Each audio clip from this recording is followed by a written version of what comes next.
Welcome, all you grumpy people, young and old alike. It's time for another episode of the Cozy Quilt Cinema. I'm Michelle. And I'm Beth. And each week we go through a movie and we watch it, we talk about it, we talk about how we feel, and we try to bring you into our blanket for it. Yes. And this week we are doing Grumpy Old Men. This is a good movie. Okay, let me talk about it first. Let me give the IMDb. Do your thing. I didn't supersede you today. That's right. That's true. You did it to yourself. I did. I superseded myself. That's so bad. So the IMDb summary is: John and Max are elderly men living next door to each other. They're continuously arguing and insulting each other, and have been this way for over 50 years. One day, Ariel moves into the street. Both men are attracted to her, and their rivalry steps up a gear. It's a little bit of a tongue twister at the end. Yeah. It's fun for me. I believe the tagline was something like the feud that lasted 57 years or something like that. It's been a while. Like, it's a short tagline. Yeah. Yes, so this is 1993. Yeah. Let's go back a bit, people. I had just moved to California? Question mark? Well, it depends on what month it came out. I didn't move to California actually, until then. I can tell you. This came out on December 25th, 1993. Oh, well, heck. I was already in California. I just found out I was pregnant, too. Yeah, because we met at Thanksgiving, or before Thanksgiving. Right before Thanksgiving. Yeah. And, yeah. I had found out I was pregnant on December 7th. And that is the only pregnancy that I remember the day I found out. Right. I don't know why I don't remember with the other two, but with that one, I remember specifically. Oh, I'm so sorry to the children that are listening. I love you all, but the conception... They're not listening. Discovery... No, they're not listening. No, they don't even pay attention to my text, so... So, this is a 93 film. It is so long ago that even I'm having trouble remembering exactly. But I know this one. I know when I saw this one. Oh, well, yeah, I don't remember when I saw this one. So, I saw this on December 25th, 1993. Day it came out. I saw it opening night because I was alone in California, and while I had friends and everything else, I had little else. And I was in love with a girl who was in love with someone else. She wasn't Jesse's girl. But so I was... If Jesse got knocked up. I was... Not Jesse, but if his girl got knocked up. I was kind of depressed, and not really like hopelessly depressed. I was just down. I mean, you were working in a Christmas store. I know. I wasn't having the greatest time of my life. It wasn't fun. A Christmas store in a mall. And it was not a Christmas store that was open on Christmas Day. Thank goodness. Well, it was open earlier that day, actually, because they were finishing up and they wanted me to stay. Wasn't it like a pop-up store, too? It's a chain that does a cycle, and they pop up, and they wanted me to stay. They didn't want to give me up. They wanted me to move with them. And I'm like, why? I would have hated it so much. But why would they want that? I don't know. Did they want a bouncer? You were the grumpy face. I was in all black with my arms crossed and very upset at the world. Oh my gosh. And yet they wanted me to stay. They thought I think they wanted me for corporate. I made our friends drive me there just so I could make fun of you. That didn't help the depression at all. No, but Actually, I really loved that you were there. Because, it was... Not just that I was in love with you, but you were my friend. Mm-hmm. Like, my friend. One of the best friends I ever knew, and in such a short time. And you came there to make fun of me, which made me feel super special. Also, I really like Christmas stories. I know you do. So, but I went that night. It was at that mall. Mm-hmm. I went to the... Oh my God, I forgot that mall was even big enough to have a movie theater. Yeah. It was a tiny mall. It wasn't a big theater. But there were 3 seats and a guy was sitting on my lap. That was during the Blue movie. So, but I saw it on the big screen, Grumpy Old Men, and... It was not that big of a screen. It was super... Well, it was not by today's standards, but... I'm just... It was very poignant in a lot of ways. It didn't make me forget I was depressed. It didn't make me laugh enough to where I was, going to forget all my cares. But what it did do is it focused in on the bigger things. Mm-hmm. And I think that's one of the things about this movie is, as much as it can seem like it's trite in a lot of ways, that has so many other deeper moments. Oh, definitely. But how did you feel about this film when you saw it the first time? So, when I saw it, I honestly don't remember specifically. I know I didn't see it in the movie theater. But I just remember, and this is going to come right back around to what I'm going to say after this, is I just remember thinking, oh my God, they're so old. But not in a bad way, but just like, I want to be old like that. They were fun. They were joking. They were like, I've never seen old people in my life act like that. And now I'm 51. And the kicker is that Anne Margaret was only 52. Yeah. And all I keep thinking is yeah, I am like that. You are. And so, like, I love how she is. And I love Anne Margaret. I have a deep affection for her on a weird level. The first time I really recognized Anne Margaret for anything that she was when I saw her in Tommy. And I remember people saying, she had problems and, she went off the deep end and that she was so popular, but then she ended up being nothing and da-da-da-da. She had a problem with alcohol. She had a problem because of the way she was treated in the industry. And she used alcohol to dampen that, like anyone would want to. Yeah. And do you know why she stopped using her last name? Because she didn't want the press and the industry to badmouth her and basically make her parents feel bad. Yeah. But conversely, they wanted her to play Sandy in Grease, which she was 38, and she was like, "Okay, I am too old to be playing Sandy." Right. So they ended up going with Olivia Newton-John. I think that was probably a good decision. I mean, she was 28, which was much older than most of the cast, but they were doing it because of who she was. But also, they changed Sandy's name from Dombrowski, which is what it is in the play, to Olsen, which is Anne Margaret's name. Aw. Yeah, they did that. That's cute. why she's Sandy Olsen in the movie. Nice. But yeah, so how did it make me feel? Yes. It did make me feel like they were like, I wanted to be like them when I got older. Now, looking at it older, this isn't how I feel. I'm just saying, bringing it back around, but the age thing.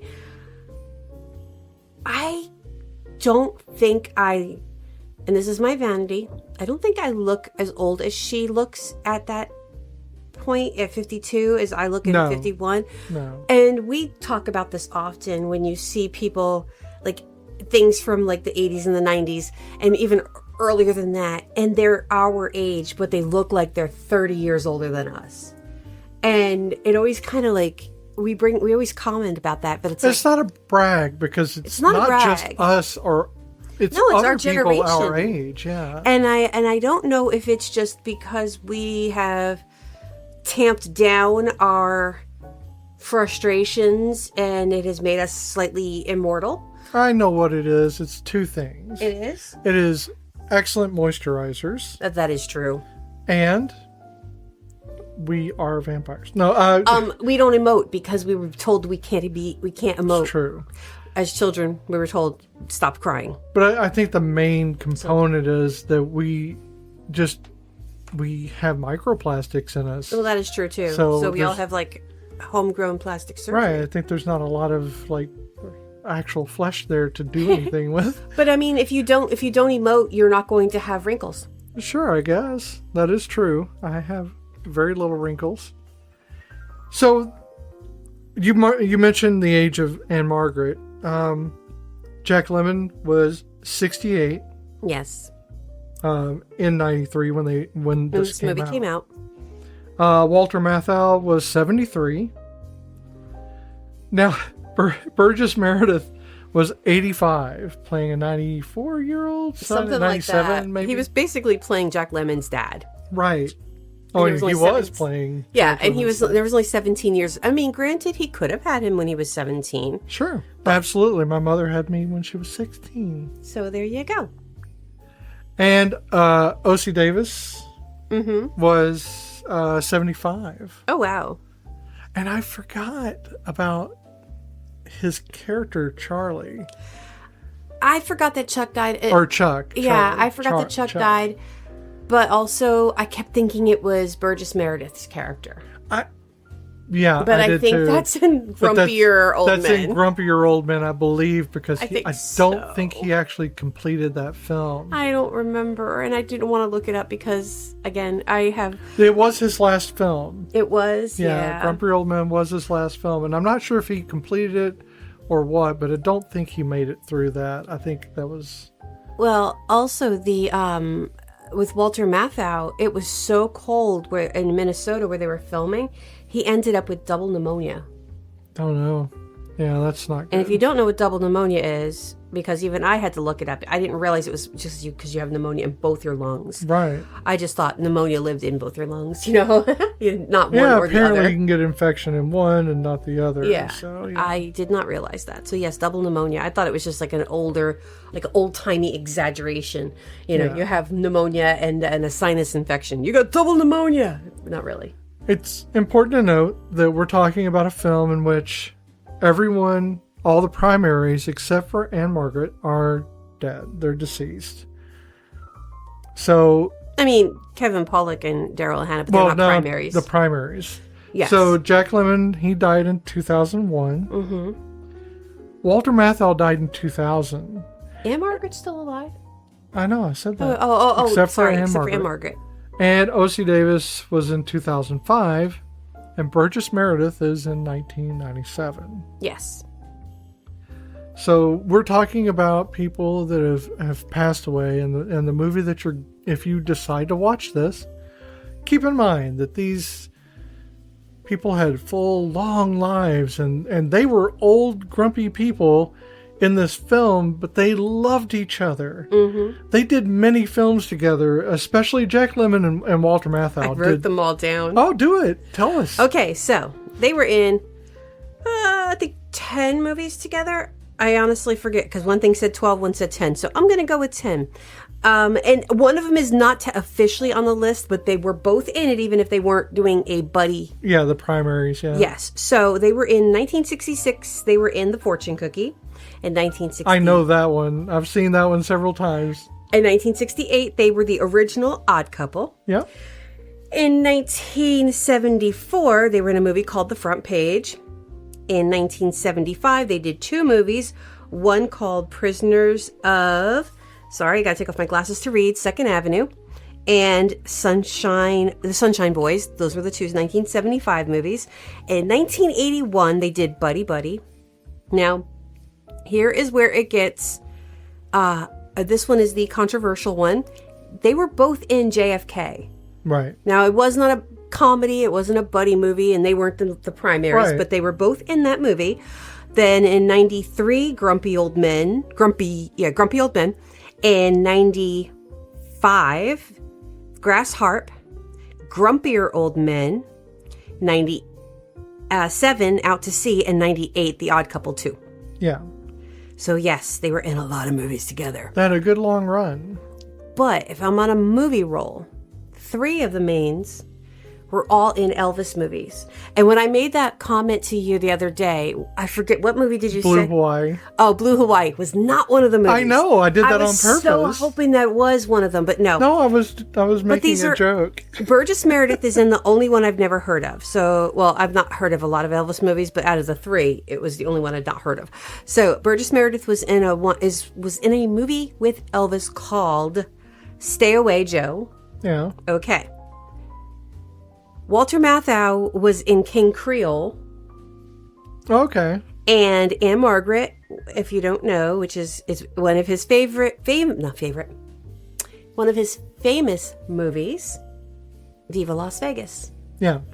And that's kind of when she got noticed the most. I mean, so she... It's also when she got into the most issues. Yes. But she had been noticed by... I mean, she was dancing with George Burns. She had done movies with Charlton Heston. Oh, yeah. She was in Bye Bye Birdie. Oh my God, yeah, she was in Bye Bye Birdie. I have such an issue with Bye Bye Birdie. I can't. I just can't. And it's not a bad movie. I just... Okay. So, what was your favorite Jack Lemmon movie? You asked me before. I just want to get this on tape. Oh. My favorite Jack Lemmon movie is Some Like It Hot with Tony Curtis and Marilyn Monroe dressing in drag, not doing the hula. True. And it's a good movie. It is. Mine was 12 Angry Men. Mm-hmm. And what is your favorite Walter Matthau movie? Oh, I got to remember what it's called again. I think it's called Hanging Up. It has Lisa Kudrow, Meg Ryan, and Diane Keaton in it, and they play his daughters. They're estranged. And I think I vaguely remember that. But I also remembered another movie while we were watching the movie. He played Albert Einstein in the movie Einstein. That's true. What's his face? Susan Sarandon's ex-husband. Tim Robbins. Tim Robbins. I couldn't think of his name. Yeah. Yes. So, yeah. And when he was like at his... Yeah, Meg Ryan. And Meg Ryan again. Yeah. So, yeah, that was a good movie. That was cute. It was like stupid, but it was cute. It was stupid, but it was meant to be. Yeah. It's meant to be campy. I mean, I think any movie that's not literally about Einstein's actual life ends up being a stupid movie because Young Einstein is a personal favorite, even though Yahoo Serious ended up being a complete and utter dumpster fire of a human being. But I still fucking love Young Einstein, and it's a stupid ass movie. So my favorite is The Bad News Bears. I knew you were going to say The Bad News Bears. Came out in 1976. Mm-hmm. I was very young, 6. But I didn't see it in the theaters. I saw it in like 1978 when it was on, I think, HBO or something that we could see at home. I remember seeing it there. When in doubt, we've seen it on HBO. Probably. I just don't remember if that was far enough out for HBO to exist. I can't remember. But I think HBO was probably a little bit later. But I mean, I want to say the late 70s. I don't think I saw it in the theaters. I just remember that I really enjoyed it. Mm-hmm. And it was about kids. I mean, why wouldn't you? And the guy was a cantankerous asshole, and then he became a good guy. I mean, you want that to happen. Yeah, you want that happy ending of sorts. You want your bad dad to be a good dad. That's true, you do. And that's kind of like with the Meg Ryan movie. It's like he's a curmudgeon, he's dying. And it's like trying to either reconcile your relationship with your father, but also he's an asshole. Yeah. You know?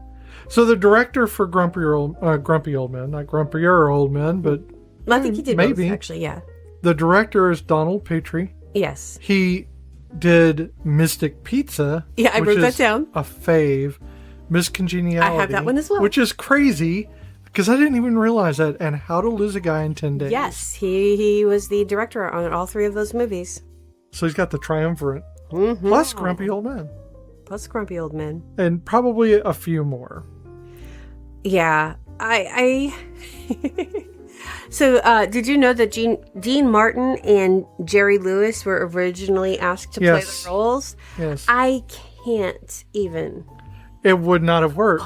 It's a different comedy. So then, I mean, who would have been the Walter? So here's the thing. Yes, technically, Jack Lemmon is the straight guy in the comedy duo. Yeah. But also Walter Matthau. So with the thing about the two of them is they're both the straight guy. Walter Matthau has a physical comedy about himself because he knows he's a funny looking guy. So there's his physicality. He's the Saint Bernard. Yeah. And so that's the He's Beethoven in human form, yeah. And he knows that. So that's his comedy. So that's where he's not the straight man, but his lines are the straight man. Jack Lemmon is the straight man. Right. So if you threw Dean Martin and I was going to say Steve Martin and Jerry Lewis in there, it wouldn't have worked. Not have and worked. There's a reason why they did not go through with this, because it would not have worked. It would not have worked. And it wasn't even their comedy shtick. It wasn't their thing. No. Their thing was him playing, Jerry Lewis playing an imbecile. Yeah. A lovable imbecile or whatever, but he wasn't really. I think there was one or two in which he played a role that wasn't that with Dean Martin in it, but traditionally that's what they played. It just wouldn't have worked. Okay, I'm not going to lie. I literally cannot name a Dean Martin movie, but I could tell you my favorite Jerry Lewis movie. Sure. Cinderfella. Okay. I don't think I have any favorites. So there was this thing on one of the local news, the local channels growing up, that every weekend they would play a Jerry Lewis movie. Yeah. And so that's they would like. I was going through like the whole Jerry Lewis. Yeah, I realized how many movies. Yeah, tons of movies. Well, I saw mostly the Dean Martin team ups with Jerry Lewis, and that was pretty much the shtick. I didn't go beyond that with them when I was a kid, and then later on, they just kind of fell out. Yeah, I didn't have any sense of like Dean Martin doing anything other than he had a lot of other interests in music and stuff like that. I think it's because my grandfather loved watching the Jerry Lewis telethon. Oh yeah, sure. So that kind of went hand in hand with that. And also, if you look at my grandfather's humor, it was Benny Hill and Groucho Marx. So I tended to the slapstick was there. Yeah. So there you go. Jerry Lewis is in there. But didn't he do a movie? I could be remembering this wrong, where he was like a ghost. It was a black and white movie, but he was a ghost, a Revolutionary War ghost. I don't know. Oh my God! Now I got to look that up because that just popped into my head. You're posing a lot of good questions that I can't answer. I know, and I got to look we're really that up talking later. about grumpy old men. I know, but I went on a Jerry Lewis tirade, and now I've got another movie in my head I got to look up later. So with grumpy old men, we start out with the sense that these men, they've been around for so long. They know each other so well that this is all very commonplace. The, calling each other names. I mean, the first thing he says is like, hey, dickhead. Yeah, so, they call each other names without even thinking about it. Oh, yeah. It's just what they do because it's become a thing. And you'll see throughout the movie that this is their love language. Really. Oh, yeah. This is how they are sure there is some feelings behind these. Like, sometimes they generally don't like each other, but I think good friends can do that. Oh, yeah. To me, it reminded me of the Sam and Dean Winchester jerk and bitch thing, Right. That's basically their love language is calling each other jerk and bitch. Yeah, I think that it's really about... The movie is not about just these two men. There's a lot more going on. This movie is, and if I just take it at 1993 and not go any further than that, then I would have missed all of these things back then. Oh, yeah. There's so much that I missed. There are components to this which are sad. Oh, yeah. But you don't get, as a kid, I didn't get why they were sad. I just knew they were sad. I didn't remember the tax issues. I didn't remember Chuck dying. And I honestly, like we were saying, I thought it was Meredith Burgess, his character, dying when they're all showing up at the church at the end. I thought that was his funeral. Now, I remembered that one. I knew it was a misdirect. Yeah. So I knew it for what it was. They really worked hard at that misdirect, too, because they actually fudged a lot of it. Oh, yeah. You're like, why would people be crying on the way into a wedding? Because I always cry at weddings. No, but they cry at the wedding, not on the way in. Yeah. And everyone's dressed in black. Yeah, it's They really had to fudge that to get that to come across as exactly a twist. It's a twist. Yeah, I think when you look at John and Max. John and Max. That's and okay. when in the beginning of the movie, they're two widowers with adult children, and they're miserable. They're alone.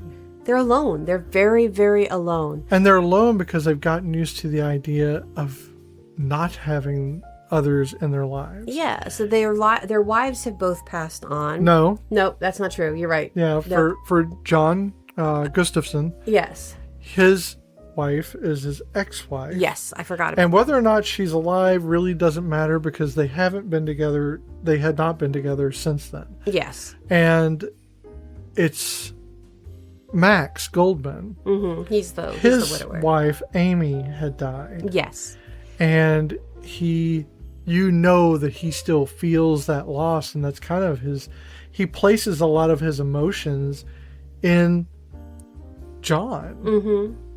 I think he just kind of, I don't think they ever got over the regrets that they had. Yes. Or like they mentioned in the movie several times, the chances they didn't take, the risks they didn't take. And, it's hard to look at your life and go, oh, I wish I had done this, or I wished I had done that. It's very difficult to do knowing you can't go back and change the things that you did. This is about loneliness in a lot of ways, and I'm in several different ways. I think this movie, its main component is loneliness. Mm-hmm. And I want to say it's not, because it sounds better for it not to be. Loneliness and ice fishing. Sure, and they go hand in hand. Yes, apparently. But I'm talking about, we have Jacob, mm-hmm. who is lonely. Yes.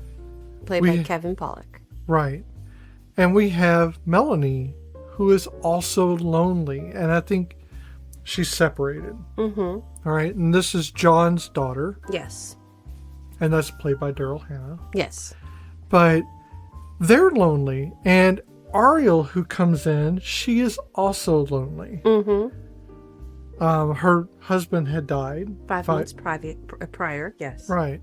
So she's moved to this new area, and she's very outgoing and very energetic. But the thing is, everyone grieves in their way, and some people grieve longer than others. Mm-hmm. And I'm not sure anyone ever really stops grieving. No, I don't think you do. It just maybe doesn't hurt as much when you think about the person that you've lost, but it still hurts. I think time blunts pain. It doesn't take it away. Or you just get used to the pain. That is true. Getting used to the pain is what most of us do now. Also, she has a statue of her husband completely nude. So he was very unhappy to have stood nude for the statue. But it's like a wood carving, I believe, like a very large wood carving. Yes, and the scene is so funny because Walter Matthau he keeps looking at the penis. He does. And he looks up and he's looking back at the penis. And they didn't make a wood joke, which was kind of weird. But the things they made Meredith Burgess say. Now he's also he's alone. Right. But he doesn't seem like he's lonely. He's made himself very comfortable in his little life. I think that's the thing is, he has already gone through all of this. And while he definitely apparently still wants to have sex a lot. Oh my God. And he thinks about it a lot. Yes. I don't think he's lonely. No, I don't think I think he's... Or at least he doesn't give that impression in this movie. I think he's just very content in his life because he has, you know, he's reached the level of no more fucks to give. But I think he's the counterpoint to John, his definitely. son. And see, now John, he's lonely, but he has not given up on it. Yeah. And just dealt with it like Grandpa Gustafson has. So he's trying to still come to this place in his life where he's been hurt. He's divorced because his wife cheated on him over time, apparently, and it just didn't work out. And he's still burned from that. And this movie really goes into the whole thing of like trying to accept what has happened to you and moving on. And in a lot of ways, you know, with Ariel, it's the death of her husband. With John, it's, you know, the loss of his trust and obviously his wife at the time. Yeah. And, you know, that's going to hurt. And then Max, the loss of his wife, who he apparently won from John. Or at least in his head, he won from John. And the thing is I think that between Grandpa and Ariel, I think they are both the two who have come out the other side. I'm not going to say Grandpa's doing it healthy, but he's come out the other side, and Ariel's done it in a healthy way, where she's just grasping onto life. The way she's kind of introduced, not just when she's moving into the house across the street, but waking everybody up at 1 o'clock in the morning, driving a snowmobile up and down the street. Right. Because this is Minnesota right before Thanksgiving, and it's snowing nonstop. So that's what she was doing. And that's your introduction to this character, is her wiliness of you know, middle of the night snowmobile runs. And that's, right. You know, that's pretty damn cool. It looked fun. I mean, she's still dealing with things. She's still grieving. Yeah. And she's still trying to deal with that grief. And her way of doing that is to live. Yeah. As much as she can. She's just enjoying it. She's right. not being crazy per se. But she's still... I mean, in a good way, yeah. She is. I mean, yeah, she's not like climbing Mount Everest. And no, but I equate her to, you know, the same kind of feeling as Meg Griffith in some of her movies in the 90s. You know, that wild thing, for one. You know, sometimes you're trying to get through your trauma by being a little bit crazy. Well, yeah. And that's okay. There's nothing wrong with that. That is a part of the process for a lot of people. I think it's better probably and healthier to do that than just sit alone in a dark room. Oh, definitely. And that's what... At least the way she's doing it, she will meet other people. And I think the worst thing you can do when you're grieving or when you're depressed is to fall into that trap of separating yourself from humanity. No, definitely. It is very easy to do it because you don't really want to be around people, but it's important to force yourself to interact, to be engaged. And it's a little easier now with social media, but it's also a lot harder because of social media. Your true connections get kind of lost without body language, without touch. Yeah. I think it's important. I hug a lot of people. I am not a people person. You know that about me. Yeah. But I'm a hugger, which seems like it's not the thing to be. Yeah. Like I should be more standoffish, but my love language is showing people that they're important by giving them those hugs. Yeah. I've hugged almost everyone at work. Even the people who hate me. I don't do it against their will, but I catch them at moments where they want a hug. And I am there to give them that hug because I want to engage with them. And it's really the only way I know how. I can't talk to them because I just don't know how to connect with a lot of them. But I do know how to hug. Mm-hmm. That is a thing that I just know how to do. And I don't have to, it doesn't have to mean anything other than I'm right here. There's a solid body right here. Mm-hmm. You're not alone. Yeah. It's easy to say you're not alone over a phone call or over text or online. Mm-hmm.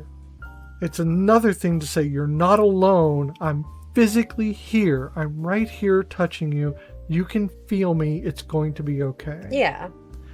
And, that's important. And I think these guys are getting that kind of hug from each other every time they insult each other. Oh, definitely. Because it's just become their thing.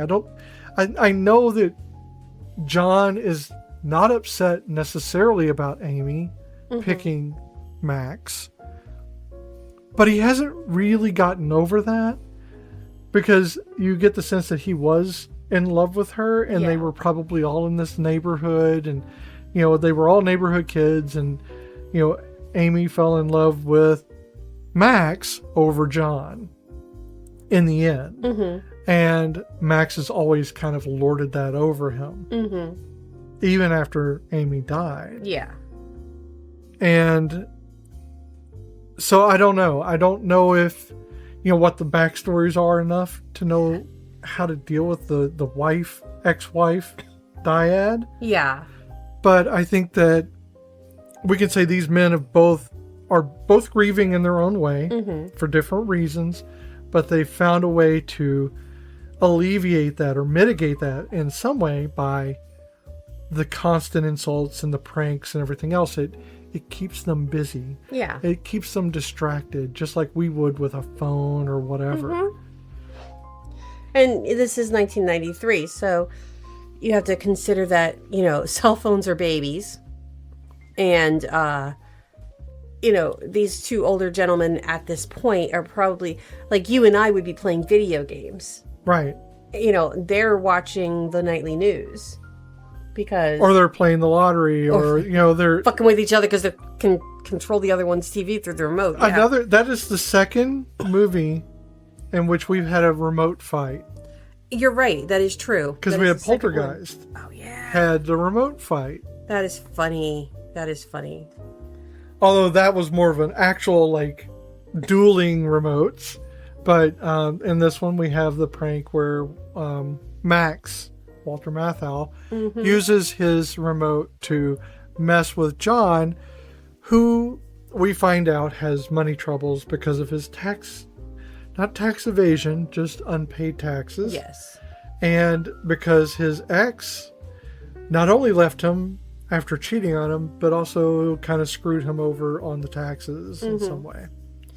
And if you didn't realize, when Max keeps changing the channel on him while he's trying to look at the lottery numbers, every time he changes the channel, it goes to a different Little Caesars commercial. There were 3 of them. Yeah, I saw that they were Little Caesars, and I was like, that's so weird that we're seeing this 1993, or 92 really, commercial for Little Caesars. Yeah, but I didn't realize it was 3 different ones. Yep, there's 3 different ones. That's funny. Or in successive, really fast successive moments, yeah. So I think also, so sometimes, art imitates life.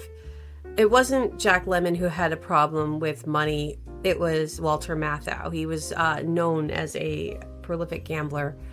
And so when he got this role, Kevin Pollak went up to him and was like, hey, he was introduced by the director that that he was going to be playing Walter Matthau's son, right? And he was like, so the script's pretty good, right? And Walter Matthau, he was like, the script sucks, kid. I owe my bookie $2 million. So he's a real life curmudgeon. He is a curmudgeon, or was a curmudgeon, yeah. Yeah. Cranky little old man. Tall old man because not little. He was very substantial. He got thinner in his, later years, but he was still very tall. Oh, yeah. So, yeah, I think that when Ariel, I keep saying Ariel, it's Ariel. It's our D&D game, yes. Poking Through. Ariel moves in and disrupts the natural flow of their loneliness and their depression and starts sparking this rivalry that existed, you can tell existed before that. Mm-hmm. When they were married, probably. Yeah. Before they got married. So this is probably an ongoing rivalry that has just lasted 50 years or so. Yeah. And I think that everybody needed that. They needed someone to come in and stir the pot. Oh, yeah. And she didn't intend to do it. No, but she definitely brought life to that part of the street. She brought something that not just, piqued the horn dogness of all the old men in the area, just she's interesting. Well, the first person to actually date her was Chuck. Yes. And Chuck, it wasn't about sex with him. Nope. He did it as a friend, and he enjoyed her company, enjoyed talking to her. He was, of all the people, he's kind of the grounded one. Really, he is. He stands behind the counter at a bait shop. Yep, he owns a bait shop. And he mitigates a lot of things and mediates a lot of things, or sometimes he just stands back and lets it happen. Yeah. But he's not a part of their little cranky, Yeah, he war. seems like a pretty cool and pretty calm guy. Right. And he doesn't want to rock the boat, No. but also he has a life. Yeah. And his final moments were really that time he got to spend with her, and his eyes were opened to that life that he forgot he had. The one thing I did notice was anytime anybody mentions death, immediately Walter Matthau or Jack Lemmon, they're like, oh, he was lucky.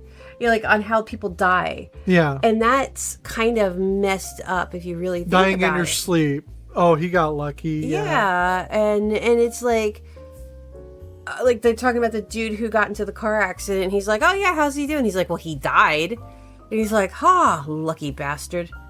It's like, when you hit, I guess they hit that age of just done. Well, they hit that age, but it's also that loneliness. Just ongoing. I mean, they made their own hell because they just kept doing the same things over and over again, ad nauseum, and it just never seemed to end, nor did it seem to change until this, and that's where that spell was kind of broken for them, and they got to evolve. Even at their late age, they got to evolve. It's never too late to change. Oh, yeah. That is, I think, a very important part of this movie is it's never too late to change. How things are going, because you've always done them, is never really the best way to do things. Yeah. I instantly want to do that because that is my nature. I want to do the same things every day. I don't want it to change. But the minute it does change, I usually am pretty happy about it, even if it's afterwards. Think about like how many times you're like, oh, I really like to go to school for, this, that, and the other thing. But you're like, but I'm too old. Meanwhile, I'm getting sent back to school at 51 years old. And, you're not too old to go back and to get your degree. And it's one of those things where, it's easy to feel like you're too old to do something, but it like you just said though, you're never too old to change, to try new things, to just put yourself out there. You still are alive. Keep living. Now, if you're I do not like when people say your life starts at the just past your comfort zone, and I don't think that's true. I am not going to go out there and skydive. That is beyond my comfort zone. That's not living. That is terrifying. That would be me living a hell. So I hate when you see statements like that, or like you see people say things like that. If that's not for you, that's not you. Then don't push your life like that. If it means that you spend the rest of your life sitting in a corner reading a book and that makes you happy and gives you joy, then that's Yeah, but that's not reliving your hell. No. That's you finding a level that you are comfortable with, and you're okay with that. Well, I know reliving my hell would be, or like living my hell would be skydiving. Right. So to me, that's beyond my comfort level. So that to me would be hell. Yeah. But to somebody else, it would be an adventure. But if it's not your idea of an adventure, don't think you have to push yourself outside your comfort zone. Right. But with John and Max, they needed that push. And they chose that push because they did not have to approach her. No. She did not approach them. They ogled her until she finally did something about it. Yeah, I see you looking at me. I stole your mail, to learn about you. I mean, with John, she straight up went over to his house and used his bathroom because she said that that's how you get to know somebody is by going through their bathroom. And something I love about her character is she says the most honest things that, for me, I have this thing about in life, I often will say something that is a truth so blatant that it stuns people. Yeah. And it's not something I do out of joy. It's something I do because I'm not trying to get them stunned. What I'm trying to do is to subvert the expectation that I'm going to lie about it. Because I see, as the autistic person that I am, I see a whole lot of neurotypical people lying about things that don't make any sense. Oh, yeah. And I'm like, for me, telling the truth, and I'm not talking about brutal honesty. Brutal honesty is just cruelty.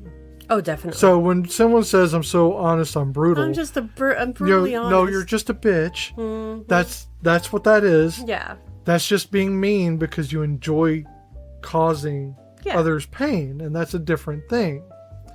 But when I'm very honest about something that they would not expect, that they would expect a white lie or something like that, I think it's important to put those into life, because if you don't do it, no one's ever going to, because I've watched neurotypical people avoid that truth over and over again. And then I'm just like, I'm sorry, but I've got to say it. Here's the truth of this. Oh, yeah. And I don't announce it like that, but that in my head, the statement is true, therefore the statement must be entered into the conversation. Yes. I'm brutally honest with how I portray myself towards others. So what you see is what you get. And to the point of detriment, because I am a sharer, and most people are sick of my voice within the first 30 minutes of knowing me, because I feel I have this compulsion. I don't think people understand me half the time. So I think that's why I tend to overshare. Yeah. And so, yeah, I understand that. The honesty, it's important to do it. But like you said, if you're brutally honest, sometimes you're just an asshole. Well, I think when you're announcing that you're brutally honest, you can be just saying honest. That you're cruel. You can be brutally honest, but as soon as you say those words, oh, I'm just brutally honest. No, you're just a dick. But, they perform their masculinity as when Ariel's there. Yeah. Suddenly they're very they want to fight each other. I know. And there's something very sad about having old men fight each other. But also in real life, it's very dangerous to fight old men. And I'll tell you why. They have no give a fucks. No. They don't care if they live or die. So you've already picked a battle with someone who's ready to go. And number two, they know all the tricks because they've already done them. Exactly. And number three, they don't even remember how to be afraid of the thing that you're afraid of. They're going to try to kill you. Yeah. They've lived their lives. And they're not afraid of a long prison sentence. No, because they know the truth that prison is just a matter of no bills, 3 meals. Or how long you have to be there in the first place. You get a bed, you get a cot, you get 3 meals, you get some yard time. So we have these moments a little bit before, but after Ariel arrives, where John's memories are surfacing because he's wistful for what he could have had if he'd taken that risk. Yes. And you see that, he's haunted by the past that is slowly eating him alive right now because of the taxes and that kind of thing. And him running away from the tax guy is kind of funny. It's funny until you realize the reason why he's running away is because he's very afraid he's going to lose the things that he's worked so hard for. I don't know why he leaves, though. Because maybe that's a boomer thing, I don't know either. Somebody's banging on my door, and I'm going to go sneak out the top upstairs window and run to my neighbor's front yard. Well, I'm a Gen Xer. Somebody bangs on my door and they want something from me. I'm going to the innermost room of the house and hiding in there and pretending, or my personal favorite is, oh, I've got a big bay window behind me. Slink down the couch and nobody can see me now. That's exactly it. My parents taught me how to hide from bill collectors and tax collectors. Some of my early memories is me hiding from somebody banging on our door for money.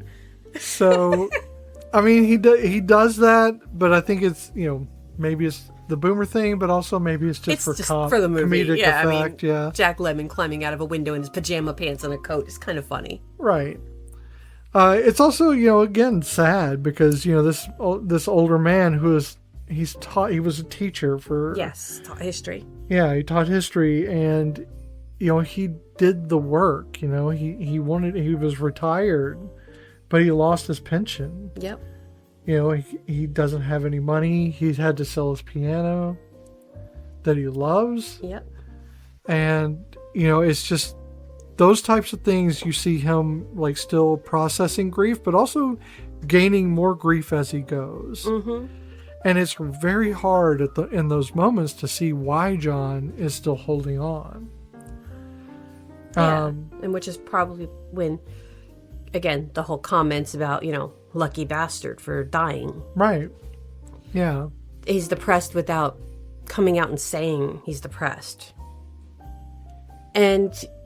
his daughter's going through separation and he's trying to be happy for her. And he keeps rooting for Jacob, who is Max's son, and when he finds out that his daughter is separating from her husband and he's talking to Jacob and he's like, they're separating. Yeah. Are you seeing anybody? He knows that Jacob's been in love with her this whole time. Oh, yeah. And, ultimately, he likes their family. Oh, yeah. No, he likes... And that's Amy's child, so this is not, necessarily about Max. No. It's about him, wanting their families to be together because they've always been together. Yeah, and he wants his daughter to be happy, and he likes Jacob, and he does not like the current husband. Who is Shooter McGavin. Ay vey. But yeah, so Max has this thing. He's very macho in his head. Mm-hmm. And he does a lot of aggressive things. What's his, the fishing rod called again? The green? I don't know. It's a mallard. It's a mallard, but he calls it something else. I forget what he called it. Should have written it down. Yeah, Max has his fishing rod that he calls the Green Hornet, which is in the shape of a mallard. Yeah, it's a mallard with the stem or the rod itself coming out of it. It's not a very big... No, it's a kid's fishing rod. I don't... Yeah, I guess it is. But for ice fishing, which is what they're doing in, Minnesota. I'm trying to think of the town's name. Oh, Wabasha. Wabasha? Something like that. Okay. I can't believe we don't know the town's name. And Jacob's running for mayor, by the way. Yes. But, the ice fishing there is all very close up. It's inside these little huts. So the poles are not very big. You can't have... They're very small. It's not like fly fishing, But you can tell that this one is really old, and it probably was. I think in the photo where they have the fish, he does have that rod. Yes, I believe he does. I think. I can't remember exactly, but you see an old photo in which two young boys are holding up fish, and that the taller one is Max and the shorter one is John. And so... this is a very long history, and that pole has been around for a very long time, apparently. Mm-hmm. And it's also his lucky pole, which is why he keeps using it. Yes, because he does do really well with that pole. And when he's showing Ariel how to fish, she uses that rod, right? Or does he lose it before then? No, I think she's using that rod. No, I don't remember. He loses it before then. He did. And then he only gets it back after that fish, I believe. That's true. He takes her fishing, and she ends up catching this very, very big fish. And she's holding it and stroking it, and he's all excited. And she's like, "It's the catch. I get the point of this. It's the catch and the release." And he's like, "No, it's going to be released on, stuffed on, and mounted onto my wall." And she's like, "No, it's going back to its friends and its family." And he's like, "Well, let me get a picture of it." And she's sliding it back into the hole, It's like, didn't even wait for the photo. No, because he always brags about how well he does, and how John does not do well fishing. And it's so funny because then John, early on, he did not catch many fish. And he takes one of his fish and he puts it in the back seat of Max's truck. Right, which is going to be a rolling joke throughout the film. Yes, because this happens a couple times. Yeah, which means they really don't prank each other that much. There's only really two pranks. Yeah. The water on the snow above the door. Yeah. With the tax man. Huh? With the tax man. But also at the first of the film when John. Yeah. Not Jack Lemmon, but John, the character, is spraying the water above the door when Jacob comes out. Yes. Well, it's funny, and it's easy to mix those two names up. My ex-father-in-law's name was John, but he went by Jack. Okay, that's weird. I know. Well, no, Jack is like a nickname for John. I know, but it's not any shorter, so it doesn't seem to make any sense. It's literally the same. It's four letters either way. But it doesn't make any sense to me. But... It's like, what's your name? Bernard? Okay, but what's your nickname? You go, Wiederhoffen. I don't even know what that means. Yeah, well, it's funny because, my ex wanted to name our first one John. And I was like, no, your dad's name is John. My dad's name is John. My sister's dad's name is John. No. That's too many Johns. That's too many Johns on the dance floor. No, so he got a better name in the deal. But I like Jack. I would have done Jack if he'd mentioned Jack. I like the name Jack. So Max he's got a lot of macho things, but he cracks at these different moments. In the film, he loses that facade. Mm-hmm. And you see Walter Matthau is very good at one thing. And that is making his face do the things you don't expect them to do. And while many of them are jowly, oh my God, the jowls, it's mostly in the eyes. Yeah, he has this it's like he had a big, huge battle with gravity and he lost. It's in the slump of his shoulders. It's in the sag of his face. And yet, yes, in his eyes, he can emote. I mean, when he finds John after they have their fight in the bar, and he sees him, and or when he goes to the hospital, and it's like he's just not even saying anything. He's not crying, but his eyes are just red and glossy, but they're like, yeah, he has the face acting down. Yeah, and he cracks these moments, and it's one of those things where he's never going to admit that he loves John. Mm-hmm. You know, that they're He's his brother in a way. Right. Yeah. But he's also, you know, while he's not going to admit that, he's also going to protect himself at all costs by being that curmudgeon at all times. Yes. You know, he has a few moments where he wants to try to reach out, but just like you saw at the bar, it only takes like him, you know, John saying "spit it out" to completely derail that want, because he is so busy protecting his own heart that he never lets John in until later. Oh my God, they are Sam and Dean Winchester. Yeah, in a lot of ways. Crap. And Matthau is Dean. That's true too. You know, I hate to say it, but it's true. It's well, maybe he'd be in the Odd Couple or something. Yeah. So Ariel is still dealing with her thing. Mm-hmm. But what I really like about her interactions in the movie is that she is a part of everyone's life in some way. In the scenes. Yes. That, you know, Chuck, she spends time with him. She spends time with John. She spends time with Max. Mm-hmm. What you don't really see is her spending any time with the kids in this scenario, which is Melanie and Jacob. Yeah. They don't really interact with her. No. In fact, I don't think Melanie interacts at all with her.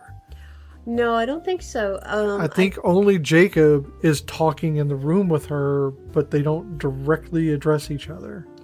No, and I think with that, but Melanie's aware of her existence because she's like talking to her dad. And so have you asked her out? Have you, you know, so she's aware of Ariel being, you know, in the picture. Yeah. I'm just saying that I think that, you know, Ariel is, she opens herself up quite a bit, but she didn't devote any of that time to the kids, which are admittedly not prominent in the film. But she doesn't really devote any time that we can see on camera with Grandpa either. That's true. None, in fact. But when you first see his character, and basically this sets the tone for Meredith Burgess' character. So the first time you see him is John is dropping off. Oh, he's picking up the drill so he can go to his own hut on the frozen lake. Yes, the ice auger. Yes, and his dad, Grandpa, he comes out and he's pissed because he's out of beer. And John's going to give him one of his beers. Well, he takes the whole bag from him. But in the meantime, they're talking and he's like, talks about it. There's a quote unquote girl. Did you mount her? Yeah. I mean, that's the first words that come out of his mouth. And it's like, holy shit. Meredith Burgess can be a horn dog. I mean, but the character is. And that just set the tone because for the rest of the movie, all he does is make sexual innuendos. And in the closing, right before the credits, there's these cut scenes of him and Jack Lemmon when they're looking out the window at Chuck going to Ariel's house, and the shit they made him say. I know. Holy. Or he decided to say, I don't know if that was improv or not. But the reason why I was laughing, it wasn't that the perverted little jokes and innuendos were funny. It was his little old man face when he would say something and go, make a little look what I did. Oh. At the end, yeah. And he would turn around so that you couldn't see his face. Oh my goodness. He was adorable. I love him. But, we have that, there is, the romance angle in which Ariel and, well, at least two of the men, Chuck bows out early on because, well, it wasn't really about romance, it was about friendship. And then he died. But we have Max and John who are vying for Ariel's affection. Mm-hmm. And the issue with that is it's the major part of the movie. And I think that a lot of times it seems like there's a lot of pranks going on. But as we saw in the movie, there's just not that many pranks. So really, it's just a lot of staring at each other and being cranky. Yeah. And it's hard to get Calling that each other across. names. Yeah. It's hard to get that across as action. So sometimes you lose a little bit of pacing where you're just like expecting something to happen and it doesn't really seem to. This is not an action comedy. No. So you have to really, put your expectations into the drama within the comedy. Because they're telling, like we've been saying, they're telling a story of loneliness and grief and overcoming it and finding a new life late in life. Right. And starting over. Because everybody in this movie, except for Grandpa, is starting over. That's true, too. So we have all of these people, including Melanie and Jacob, who are starting over. Yep. They're basing a lot of things on the past. So history plays a long part in this movie because it's all throughout the movie. I mean, this is a lot of reminiscing of past events or the past in general. But generally, that's where you stand with this movie is you're just looking at them reminiscing. Mm-hmm. But you have this progressive moment of Ariel. I keep saying Ariel. Ariel is the movement. And then you have Jacob and Melanie as this really very weak sub-story within the movie. Yes. I'm really trying to figure out why, especially Daryl Hannah, who was right at her uphill into celebrity, and why they chose to do this role. I don't really know. I don't know. I don't understand why, because Kevin Pollak also big then. Oh yeah. Why they took such diminutive roles? It's a very small roles that they are, but it does have face time. I think with Kevin Pollak, he was still very new. Yeah, but he was pretty huge in comedy circles. But acting not so much. Sure. And I think that's why he ended up taking this because like I said, the interview that he'd given when he talked about Walter Matthau talking about his bookie, he said that it was one of his first roles, and to work with greats like Jack Lemmon and Walter Matthau and Meredith Burgess was a huge thing for him. So maybe that was the same thing for Daryl Hannah. Maybe that was her way of putting herself out there for different generations, but also to work with some of the great legends in the industry. And think about it. At the time, we may not have known, I happen to know who these people were because I grew up watching old movies with my grandmother, and so I knew who Jack Lemmon and Walter Matthau and Meredith Burgess were. But a lot of people our age may not have. But they knew who Kevin Pollak and Daryl Hannah are. And that maybe having those names in there, even though they themselves were kind of taking a back seat to these bigger names, or these older names, bring some. It would have brought the younger people. Audiences. Yeah. Which this really is for.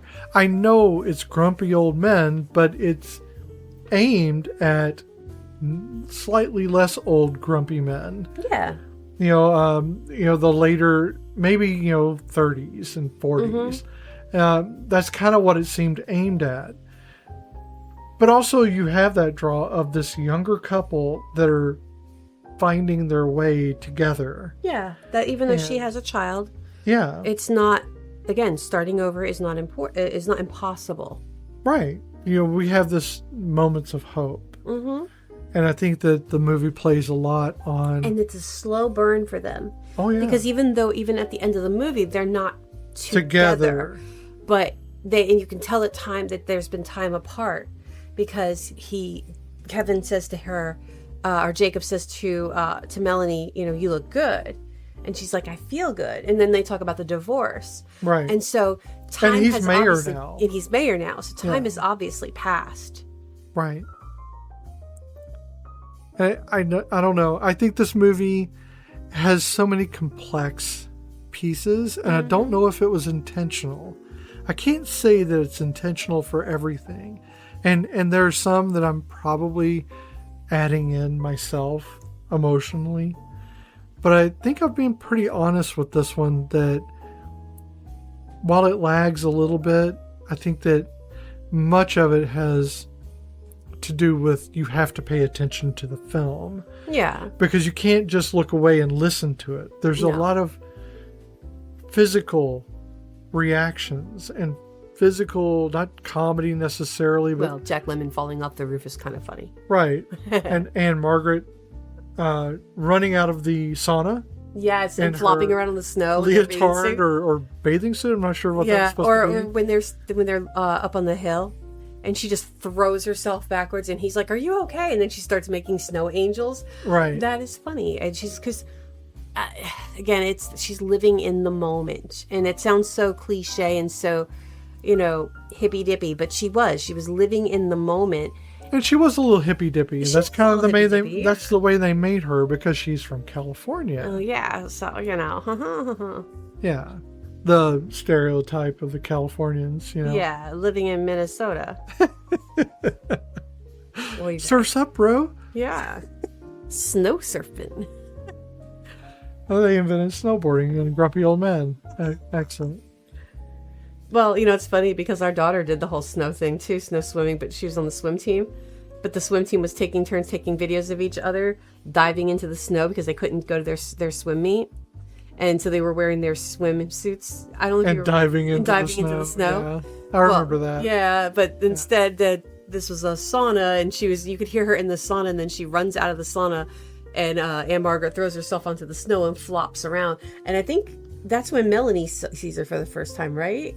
She's like, "Who is that?" Yeah, because she's at John's house. Yes, and I think that is not at the point where he is blowing up. No, that is before that. Mm-hmm. Yeah. So John does blow up. John's pissed because ultimately Ariel is with Max. Yes, I think here's the thing. John says to her, "I can't do this." He white fangs her. Yeah, he basically, "Go on, get, and she gets pissed, but I don't feel like, and maybe I'm missing something. I don't feel like she went to Max. I think Max had it in his head that he won because John said he won, but I don't feel like, did anybody inform Ariel of this whole thing? I don't think so. Are they just passing her back and forth in their minds like she's a piece of property? Well, I mean, if you look at the film, how it's set, especially in 93, it's probably fairly progressive. But if you look at it now, yeah, in that, not using that lens of history, which I haven't said in a while. All right. But I'm saying it now, which should make you afraid. I know. Is that she really in this movie, and I'm preempting the grumpier. No, I'm preempting the Castellini test here. But she lacks almost all agency. She does when it comes to those two chooches and how they she loses that because they just decide things. Mm-hmm. And she has little to do with it. Yeah. She comes in like a wrecking ball. Yeah. But that's all she's used as. Yeah. And she's the one who takes the initiative to pursue John. John cuts it off. But then it gives Max this false sense of I won, even though Ariel's not aware. I mean, they spend time together, but I don't know that it's romantic. Because she says as a friend, and we're going to be great friends, and she probably still continues to think of such, that they're friends. Right. And meanwhile, he's thinking that he's won the fucking lottery with this girl.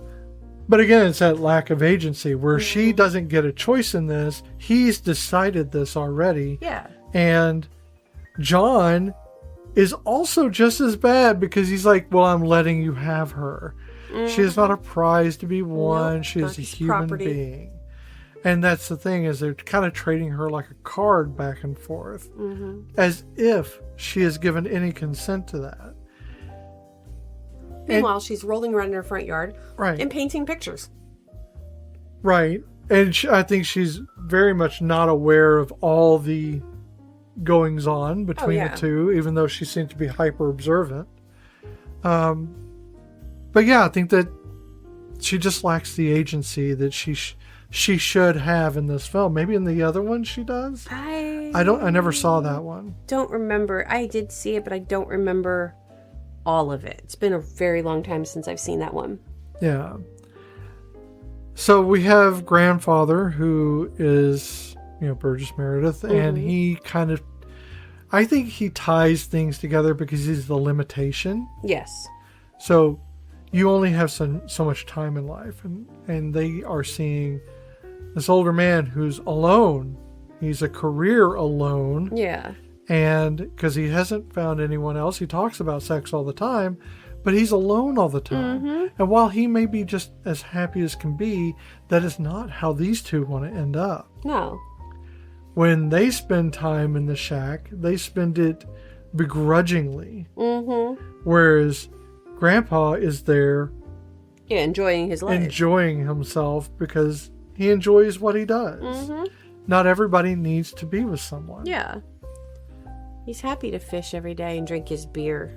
But he is the limitation. He's the mortality that his son keeps looking at. Yeah. Because as you see your father getting frailer, older, and the possibility of him no longer being there, you start wondering about how much time you really have left. Yeah, definitely. And is it worth, if you only have so much time left, is it worth doing the thing or not doing the thing because you only had so much time left? I would posit, of course, that you should do the thing. Yeah. Because for me, you only have one life. You have a single finite life. And if you do not do that thing, you will never ever get the chance to do it again. True. But also, if you're happier and if you're going to be happy and not do the thing, then don't worry about it either way. No, I mean, the thing you want to do, you should be doing. That's that thing of, if you find someone who makes you happy, you should not avoid that. You should be taking that wholeheartedly and doing the thing. Yeah. So, how Billy Joel's Tell Her About It. But not everything, people. Not everything. That's a bad idea. No. Don't take it literally. The song is not literal. No. So, how does it make you feel now? Sad. I know it's got a hopeful everything else, but I don't get to just think about moments. I get to relive them. And I relive other people reminiscing about their moments. And for me, I just keep focusing on John's sadness in the film because that's the thing that hits the hardest for me. Yeah. The comedy isn't really why I see it. I'm glad it's there because it needs to cut the drama. Oh, definitely. It needs to cut the poignancy and the sadness that not just John feels, but also Max. Because even though they're doing this little dance with each other all the time, they're still doing it alone, very separately. And they're both, that's something in the film. If you watch it, and the thing that I think to look out for are the things in the background, because they paid attention to the details in this. Oh, yeah.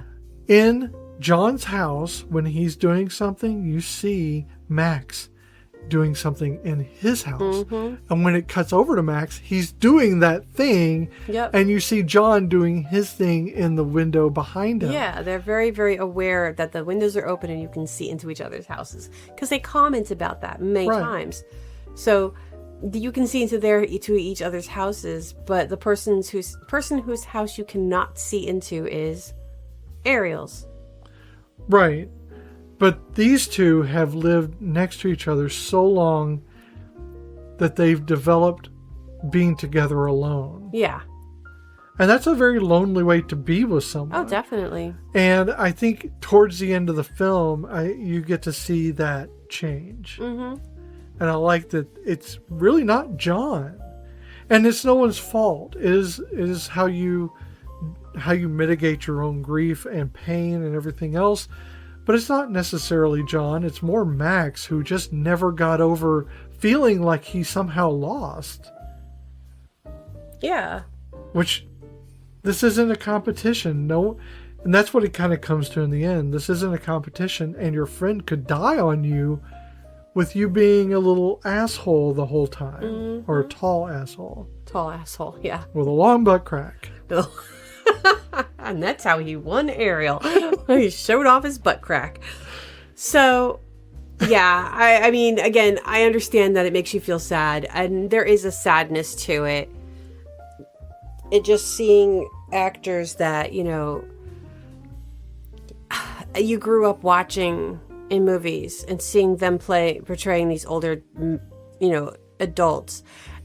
Again, for me, it was the Anne Margaret of it all, because I did watch her in Tommy, and that to me, like, yes, I saw her in Bye Bye Birdie and a few other movies, but it was Tommy where, yeah, she was older, but she was still just on it.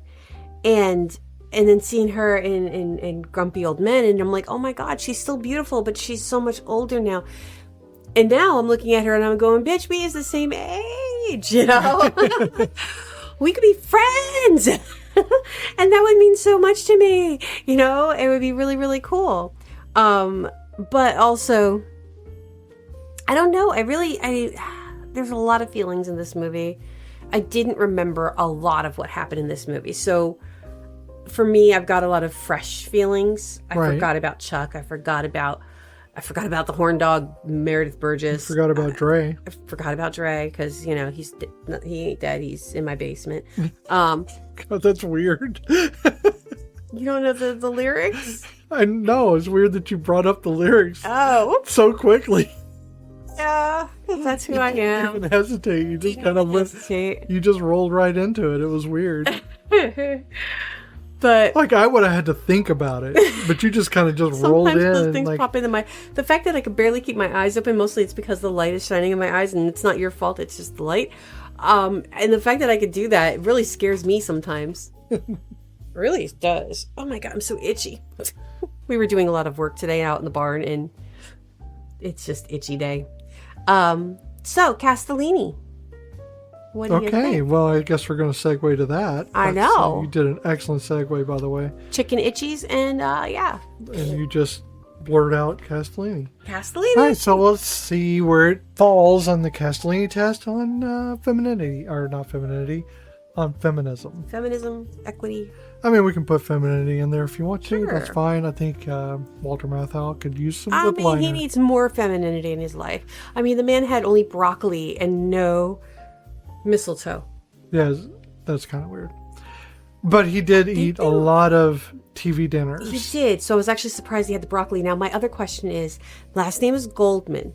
And they're reminiscing about mom's cooking. So you were like, do you remember the turkey mom used to cook? And do you remember this, that, and the other thing? And the potato latkes.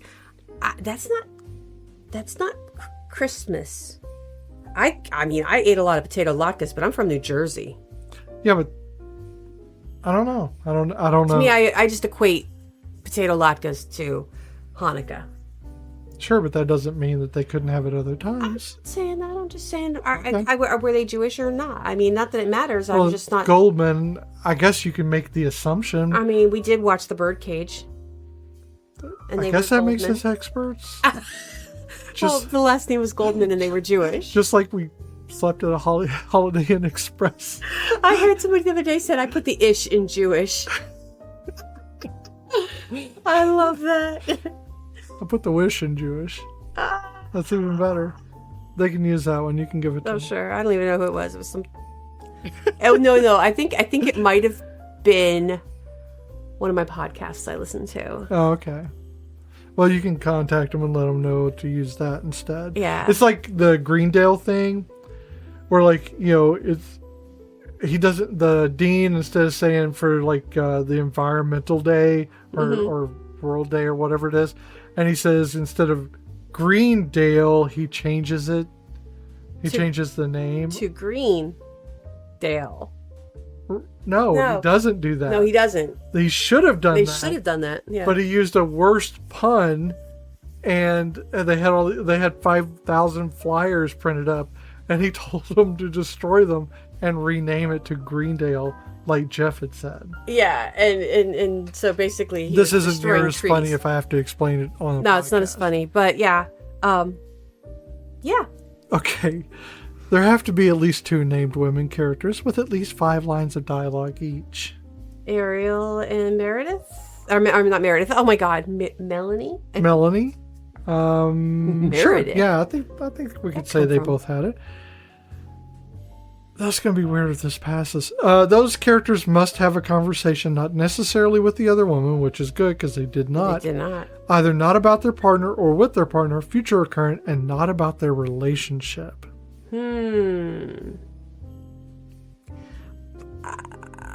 See, that's hard, okay? Because, no, actually, that's not hard. Ariel talks to John about their, being teachers, and they talk about their pasts, but they talk about their relationship, but not in every conversation.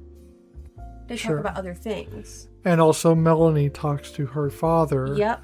Not about their relationship, but about the house. Or the kid. Or Ariel. Or Ariel. And so, oh my God, I think this is going to pass. Yeah. Okay, we'll get into it. At least one of the women has to be integral to the plot, Ariel. meaning that if she were written out of the film, it could not reach the same Ariel. ending. Yeah. So, yeah, it passed the Castellini. It's going to pass the Castellini, and in the oddest way. And it's not even that diverse because, literally, Chuck's the token black guy. And he dies. Not even the first 30 minutes of the movie. Yeah, so if we're talking about feminism... it is Minnesota. Which we are, and we always will be. And we're talking about equity. Mm-hmm. This film is really not that. No, it is not. It is a product of its time. And it is about 2 older white men. Yep. Who are obviously cishet. Minnesota. But that's the world that we live in, is very white cishet centric. Yep. Men. Mm-hmm. And so for the Castellini test, it passes. Is it a feminist film? By no means. No. I think that in many ways, the women are considered property. Where you have John kind of protecting Melanie by attacking her ex-husband rather than, not attacking, but, going off on him. Yeah. Rather than just accepting the fact that she is an adult and can make her decisions without him trying to add fuel to a fire that doesn't need to be there. And even if I have to come to terms that if my child has a relationship with somebody and they have a child with that person will always be in their life. And that's something I have to deal with. And that's something that John should have dealt with. That regardless of his feelings towards Melanie's husband and whether or not they were getting separated or divorced or getting back together, that is still her daughter's dad. And he had every right to be there and be a part of their Christmas. Yeah. I can understand why he doesn't like the guy. Yeah. And why he doesn't want to deal with him. Yeah, I get that. There are parts to both of those that I see that I can understand and get behind. Would I do things the same way? Of course not. I hate beer. So I would never go to a bar and drink beer. With the exception of German beer, for some reason I like certain ones. So, funnily enough, the address that you see in the beginning of the movie, on the letter that he gets from the tax guy, that address is for the actual bar called Slippery's. Oh, that's funny. And so the fact that Slippery's is in the movie. Okay, I didn't know it was an actual, that's kind of cool. So, this film has given us a lot to talk about. I mean, we have really filled out this thing because there's just so much, and we haven't hit on everything. I know we missed a lot of stuff. Yeah. But I think you should give it a try. It is an older film now. For us, it's not. For us, it's just yesterday. Although I did really get a time loop when you start seeing the cars. It's been 30 years. Yeah, but when you see the cars... Oh, and the cell phone with the antenna? Well, you had to pull the antenna up, the plastic antenna up, yeah. It was a crazy time. So there was no texting. It was a crazy time. There was no texting back then. No. We still had beepers. If you text, you had to hit the letter 3 times or whatever to get the number 3 times to get the letter you wanted. It took you a while. There was no one did it though. No one really texted. You just called. Yeah, pretty much. Which seems like the opposite now. And I agree with it. So, I would like to take a little side journey and talk about our friend Pat Green. Okay. If you remember when we watched Poltergeist with Pat, right? Yeah. Yes. I couldn't remember what movie we watched with him. I'm sorry, Pat. I've slept a few times since we've done our thing. It's because right after that, we did an entire... Oh my gosh. 2 hours of... The Exorcist. And painting. In a live watch. Yes. And it was a lot. It was a lot. And even though I loved doing it, it kind of mixed in with us recording with Pat before that. So yeah, I understand that. So if you remember when Pat was, he didn't talk about this on the air, did he? No, he talked about. I couldn't remember if he just did it on the air, or if he did it with us afterwards. Yeah, he did talk about Thrive. Okay, so Pat is a part of this program that they're going to be doing called Thrive Survivor Initiative Book Launch. It is going to take place on December 13th from 11 a.m. till 1:30 p.m. at the Fountaindale Public Library in Bolingbrook, Illinois, Room C on the 2nd floor. Join author Pat Green, a survivor of domestic and sexual violence and former child model, for the launch of his new Hearts of Glass novel, Hearts of Glass Fade Away and Radiate, plus a trauma-informed conversation on surviving SA/DV, creative healing through art and writing, and opportunities for survivors to share and publish their stories. He'll be joined by fellow author Alexandra Charecky, author of Buford's Purposeful Day. The lineups vary by event, depending on, because there's going to be multiple events. But Pat will always share the stage with a woman or a trans author. A nurse and trauma expert will be on site, and for every 2 books purchased, 2 are donated to local shelters. This is fantastic. If you're in the area, please check it out and let Pat know that you heard from us. And we will be providing the link to the website in our show notes. Thank you for joining us for Grumpy Old Men, 1993. This has been Cozy Quilt Cinema with Beth and Michelle. We love having a space.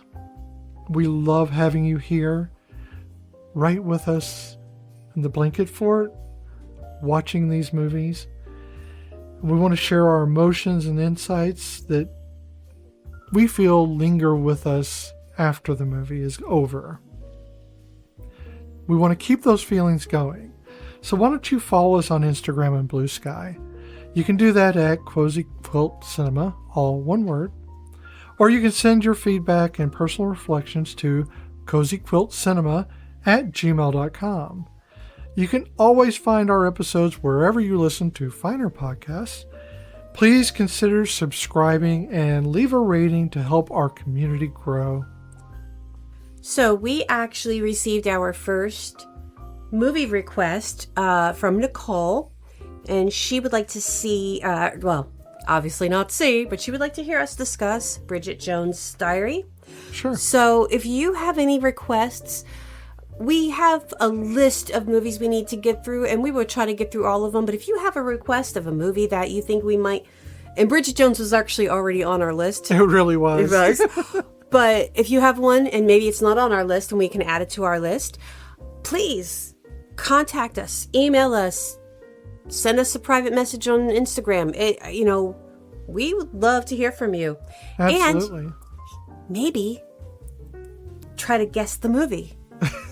So next week's movie, don't make me use my teacher voice on you people. So next week's movie, here are our 2 clues. 3 separate endings were filmed for this movie, and the DVD offered the option to randomly pick an ending. Some local newspapers actually would post if they were showing ending A, B, or C. And it was done because they thought maybe we'd get more people to watch the movie. It did not. Which is a shame, because this is an amazing, amazing movie. It is an amazing movie. So, my other clue. This one should actually give it away. I mean, that one would have. That one would have, but this one should. A member of the girl group, the Go-Go's, has a very small role. And I'm really fighting myself to not do the thing I want to do, but I'll do it next week. That's probably for the best. So, until next time, my friends. Dickhead. Huts. Bye. Bye, guys. Looks like Chuck's taken old One Eye to the optometrist. Oh, geez, Dad. Looks like he's gonna enter the Holy of Holies, coitus uninterruptus. Yeah, it looks like Chuck's slipping her the old salami. Oh, Jesus, Dad. Looks like Chuck's gonna put the hot dog in the bun. Oh, Jesus, Dad. It looks like Chuck's a tomcat on the prowl. Meow. Looks like Chuck's taking the old log to the beaver. Looks like Chuck's gonna bury his boner. Yeah, looks like Chuck's taking the skin boat to Tuna Town. Looks like Chuck's taking a ride on the wild baloney pony.